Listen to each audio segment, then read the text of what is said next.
आपने रामायण देखी होगी, बेशक देखी होगी, और रामायण का बालकांड का वो दृश्य जरूर देखा होगा जब जो श्रवण कुमार थे वो अपने माता पिता के सपनों को साकार करने के लिए अपने माता पिता को कांधे पर ले जाते हैं चारों धाम कराने के लिए।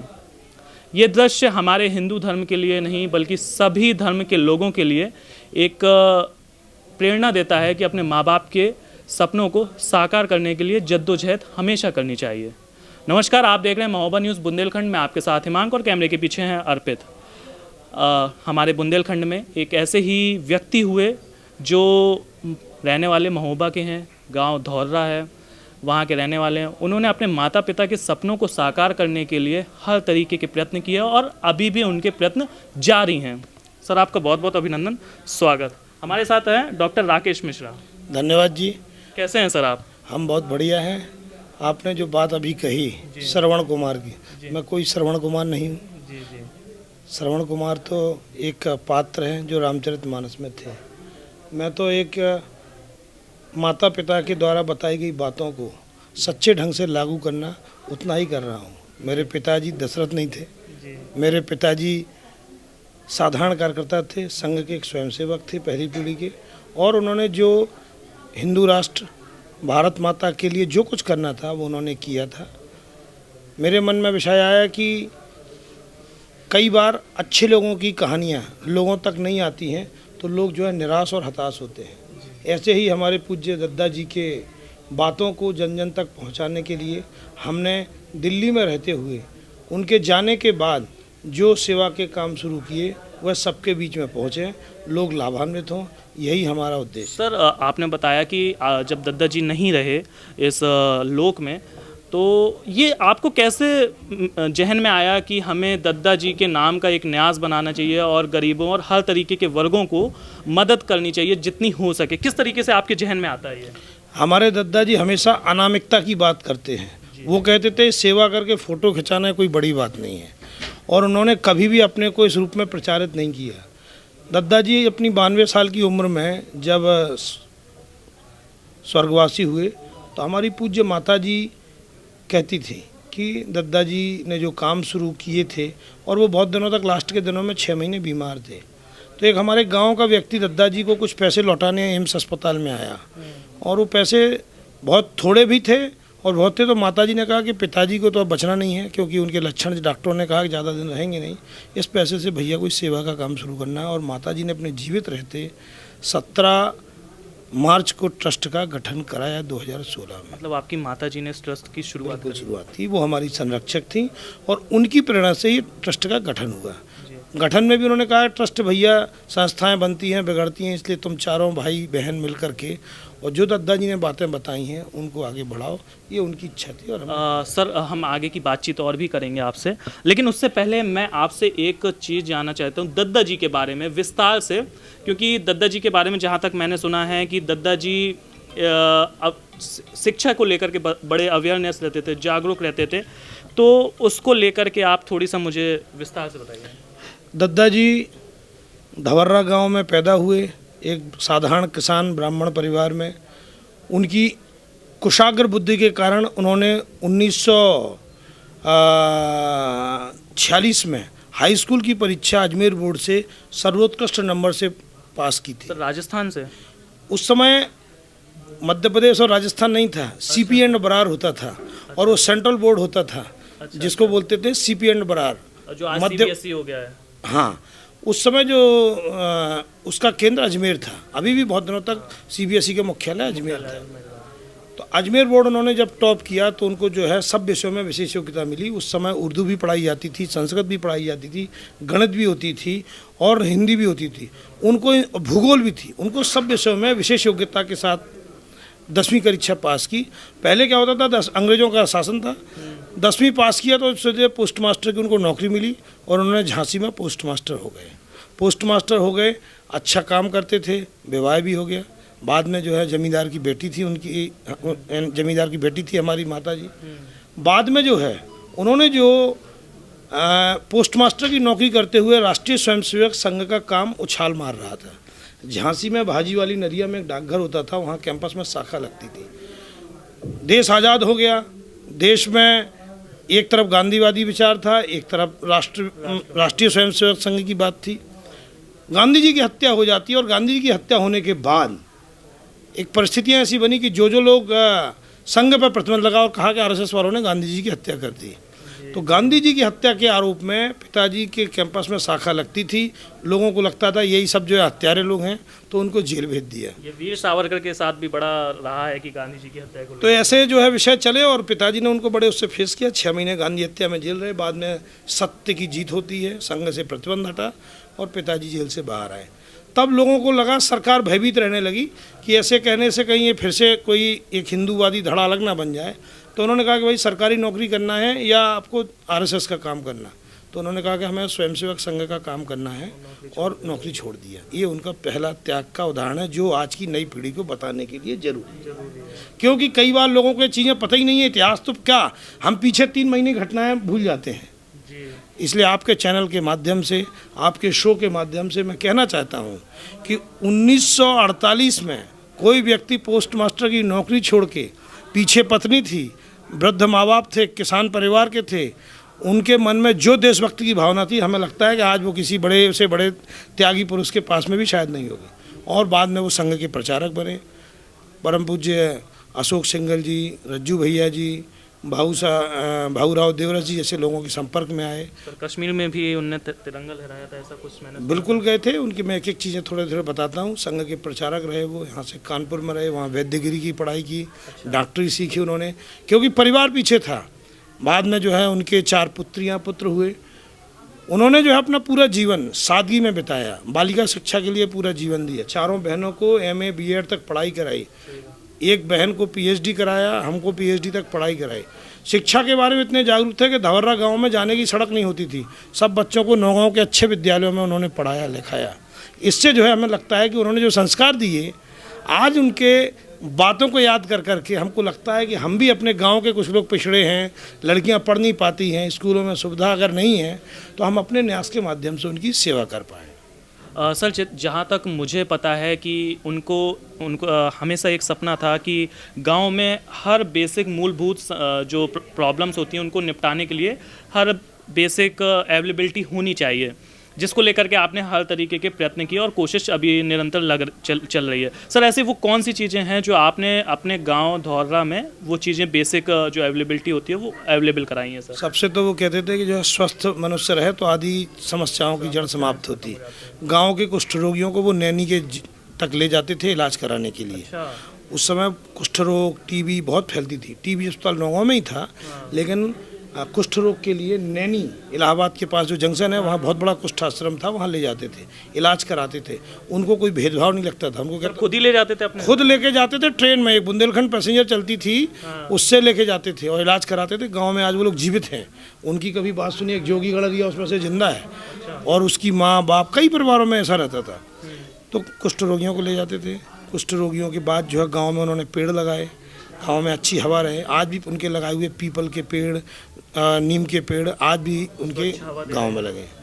उनका कहना था खेत का पानी खेत में रहे, इसलिए मेड़ बनाना, खेत में अच्छे गोबर के खाद का प्रयोग करना। गांव भर का गोबर वो खुद बटोरते थे, गौ सेवा करते थे। हर एक को कहते थे 2-2 गाय रखोगे तो जो है दूध भी मिलेगा, गोबर भी होगा। हमारे यहाँ आज भी कई खेतों में आज भी अंग्रेजी यूरिया खाद नहीं डाला जाता है, हम उसके खिलाफ में हैं और वो आप जाके वहाँ मौके पर देख सकते हैं। सर आपने जहाँ तक खेत में मेड़ की बात करी तो एक मुझे बड़ा अच्छा वाकया याद आ गया है। बांदा के पास के एक कोई ब्लॉक है, वहाँ पर मैंने पढ़ा था, इंडिया टुडे ने उसको छापा था, खेत में मेड़ मेड़ में पेड़ करके। ये योजना सर इतनी अच्छी थी जिसको लेकर के जल शक्ति मंत्री जो महेंद्र सिंह जी हैं उन्होंने इसको सरकारी तौर पर लागू कर दिया उत्तर प्रदेश में। और वास्तव में सर ये अगर योजना पूरे देश में अगर शुरू होती है तो वास्तव में जो पानी की प्रॉब्लम्स हमारे किसानों को है वो ख़त्म हो जाएंगी। सर अब आगे की बात करते हैं। हर साल आप हज़ारों 100-200 जितनी भी कन्याएं हैं उनका विवाह करते हैं, आप करवाते हैं आप। तो सर मैं सबसे मेन पॉइंट ये पूछना चाहता हूँ, शिक्षा को लेकर के आप किस तरीके से काम कर रहे हैं इस न्यास के थ्रू? पहले तो चीज़ सुधार लो कि हज़ारों कन्याओं की शादी नहीं कराई। अभी तो हमने केवल 21 लड़कियों की शादी कराई है। और वो प्रयास 2-3 साल से चल रहा था, कोरोना के कारण हो नहीं पाया। मेरे तो मन में था कि कई लोग ऐसे हैं जो लोग बैठे हैं जिनकी दिक्कतें हैं, उनको करना चाहिए। सामूहिक विवाह वगैरह सरकार करती है, वो लोग करना चाहिए। जो काम बाकी लोग करते हैं वो हमें नहीं करना चाहिए। हमने जो काम किया है, मेदांता अस्पताल दिल्ली के जो बड़े डॉक्टर हैं उनको नौगांव शहर में 2 बार लाए। एक बार में 1600 लोगों को 2 दिनों में पूरी शरीर की जांच कराई, उनको इलाज कराया, और जो गंभीर बीमार थे उनको गुड़गांव मेदांता में ले जा कर के न्यास के लेटर हेड पे उनको 15% दवाइयों में इलाज में छूट की भी व्यवस्था की। सर मिनी हॉस्पिटल आप एक मिनट पूरी बात करने दो। 4 ऐसे बड़े कैंप हम अभी लगा चुके हैं, 2 नौगांव में, 2 सतना में। कुल 14 स्वास्थ्य शिविर हम लगा चुके हैं। प्रयागराज में माघ मेले में लोग भोजन पानी कराते हैं, हमने वहाँ भी आँखों का और कान का कैंप कराया। एक मरीज को 7,000 रुपये कीमत की मशीन समाज के सहयोग से न्यास दे रहा है। स्कूलों में पानी की टंकियाँ लगाई हैं, पेयजल की व्यवस्था उसके लिए हमने व्यवस्था की। घर घर गांव में हैंडपम्प थे, हमने सरकार की योजना से, शब्द द्वारा में सरकार की अनेक योजनाएं रहती हैं, उनका ठीक ढंग से पालन गांव में कराया जाए तो बहुत कुछ हो सकता है। वो हमने अपने गांव में किया है। गांव में बच्चे खेलें, नौजवान पीढ़ी तैयार हो, इसलिए एक स्टेडियम बनाया, एक ओपन जिम उसमें बन गई है, उसमें 10-12 प्रकार की खेल की सुविधाएँ आज हैं। लोग ही उसमें कुछ ज़्यादा एक्टिव हों, ऐसी हमारी भावना रहती है। हर गांव में बिजली नहीं थी, 2017 के पहले गांव में बिजली आई, पावर हाउस बना, गौशाला बनी, मुक्तिधाम बना, और उस गांव में हर खेत तक बिजली का कनेक्शन गया, जिससे किसानों की आमदनी दोगुनी हो गई। हमने हर साल वृक्षारोपण के लिए बीज बांटे, वृक्ष बांटे, गाँव भर में हर व्यक्ति ने पेड़ लगाए, आज वो पेड़ लहराते हुए दिख रहे हैं। और इतना ही नहीं, गाँव के अच्छे प्रतिभाशाली बच्चे, गांव के लोग जिन्होंने कभी गद्दे और बिस्तर नहीं देखे, उनको न्यास की तरफ से हमने गद्दे, बिस्तर, पलंग इनकी व्यवस्था भी की है। ट्राईसाइकिल की व्यवस्था की है। किसानों की आमदनी दोगुनी हो, इसलिए धानुका ग्रुप के माध्यम से कृषि प्रशिक्षण के कई कार्यक्रम आयोजित किए। उनको अच्छी खेती, अच्छे बीज, अच्छी व्यवस्थाएं मिले, ये हमारा प्रयास है। सर ये तो आप लगातार प्रयास कर रहे हैं। वास्तव में सर किसान अगर समृद्ध होगा तो वास्तव में हमारा देश समृद्ध होगा, ये हर कोई कहता है। तभी लाल बहादुर शास्त्री जी ने कहा था, जय जवान जय किसान। सर लेकिन मुख्य एक बिंदु, शिक्षा के लिए सर आप किस तरीके के कदम बढ़ाएंगे सर आप? शिक्षा के बारे में मेरा कहना है कि कोई भी व्यक्ति जो पढ़ना चाहता है वो पढ़े। सरकार ने आज इतनी अच्छी सुविधा बनाई है, चाहे उत्तर प्रदेश की सरकार हो, चाहे भारत सरकार हो। अच्छे अच्छे स्कूल हैं, अच्छे अच्छे टीचर हैं। हमारे गांव के टीचरों ने मिलकर के एक इंग्लिश मीडियम के स्कूल को पूरा रेनोवेट कर दिया है, जिसमें हम लोग पढ़ते थे। तो हम उन शिक्षकों को भी बधाई देते हैं कि उनमें भी प्रेरणा की भावना जगी। दूसरा, कोई भी व्यक्ति लगता है कि पढ़ नहीं पा रहा है, फीस जमा नहीं कर पा रहा है, तो हमने जो है उनकी फ़ीस की व्यवस्था आदि के लिए हम करते हैं। हम ये काम हल्ला करके नहीं करते, हम चुपचाप उनका सहयोग करते हैं। दूसरा, पिताजी के नाम पे मध्य प्रदेश सरकार ने एक पंडित गणेश प्रसाद मिश्र स्मृति हाई स्कूल नौगांव के निकट खोला है। हमने उसके लिए हमारे भांजे ने ज़मीन दान दी है। उस स्कूल में लगातार जो मेधावी छात्र आते हैं उनको सम्मानित करते हैं। दद्दा जी संस्कृत में विशेष रुचि रखते थे, इसलिए संस्कृत भाषा में जो 10वीं 12वीं में नंबर 1 आता है उनको हम 11,000 रुपये नगद पुरस्कार हर साल देते हैं। अच्छा। और हर साल 4 सालों से कार्यक्रम लगातार चल रहा है। उस स्कूल के लड़के बच्चों को जो भी कापी, पेंसिल, किताब है, ये सब हम बांटने का लगातार काम करते हैं। कापियाँ और पेंसिल, पेन बात दिखने में बहुत छोटी लगती, लेकिन आज भी अनेक बच्चों को समय पे ये चीज़ें नहीं मिलती थी, वो भी पंडित गणेश प्रसाद मिश्र सेवा न्यास के माध्यम से हम निरंतर बांट रहे हैं। सर अब आने वाले समय में किस तरीके का रूपरेखा बना रहे हैं, किस तरीके का प्लान है आपका इस न्यास के थ्रू लोगों तक सेवाएं पहुंचाने का? अभी आपको पता हो कि हमने जो है बुंदेलखंड मैराथन 2021 जनवरी महीने में की थी, जो एक बहुत बड़ा आयोजन था। देश भर में उसकी चर्चा हुई। सतना हमारा कर्मभूमि रही, तो हमने सतना में अभी 5 दिसंबर को मैराथन दौड़ की, जिसमें 2300 लोग दौड़ने आए। आपको खास बात बता दूं, 14 राज्यों के 94 जिले से 637 स्थानों से लोगों ने उस दौड़ में भाग लिया। और वो दृश्य आप यूट्यूब में देखेंगे तो अलग दिखता है कि कैसे आज़ादी का अमृत महोत्सव और फिट इंडिया के तहत हमने यह दौड़ आयोजित की। और पूरा तिरंगे ध्वज में, लाल सफ़ेद हरी टी शर्टों में सवेरे 6 बजे देश भर के लड़के लड़कियों ने दौड़ में भाग लिया, प्रमाण पत्र लिए। पूरी दौड़ डिजिटलाइज थी, रजिस्ट्रेशन से लेकर उनको प्रमाण पत्र तक और फीस भरने तक का काम भी डिजिटलाइज था। आप सेवा न्यास की वेबसाइट में जाके बहुत सारी चीज़ें देख सकते हैं। पूरे कोविड काल में हमने देखा कि परिवार बिखर गए, कई परिवारों में सब लोग मर गए, कोई देखने वाला नहीं बचा। ऐसे बच्चों की देख रेख, परवरिश, हमने व्याख्यानमालाओं का आयोजन किया और लगभग स्वास्थ्य परिचर्चाएँ 16 स्वास्थ्य परिचर्चाएँ कोरोना काल में हमने की, जिसमें मेदांता के डॉक्टर से लेके बॉम्बे के मानसिक रोग विशेषज्ञ तक की सेवाएं उसमें दी। हैदराबाद के लोग जोड़े, दिल्ली के लोग, पूरे विश्व भर के एक एक कॉन्फ्रेंस में 8-8 हज़ार लोग मोबाइल से जुड़े होते थे। ये अपने आप में न्यास की विशेष उपलब्धि है। एक और मज़ेदार जो मैं बात कहना चाहता हूँ, आपने कहा क्या योजना आप बनाते हैं, योजनाएं लोग बनाते हैं, हम तो उसमें लग जाते हैं क्योंकि लोगों में इतनी अवेयरनेस हो गई है। अभी अभी आगे आने वाले रविवार 26 दिसंबर को छतरपुर के महाराजा छत्रसाल बुंदेलखंड विश्वविद्यालय में एक व्याख्यानमाला आयोजित है। उसका विषय भी बड़ा रोचक है। उसका विषय हमने रखा है कि बदलते परिवेश में संयुक्त परिवार की आवश्यकता, क्योंकि जो संयुक्त परिवार है वो सुखी हैं। जो अकेले अकेले शादी के बाद बढ़ते चले गए उनके घर में सुख शांति नहीं है। आज भी भागवत कथा में हम सुन रहे थे।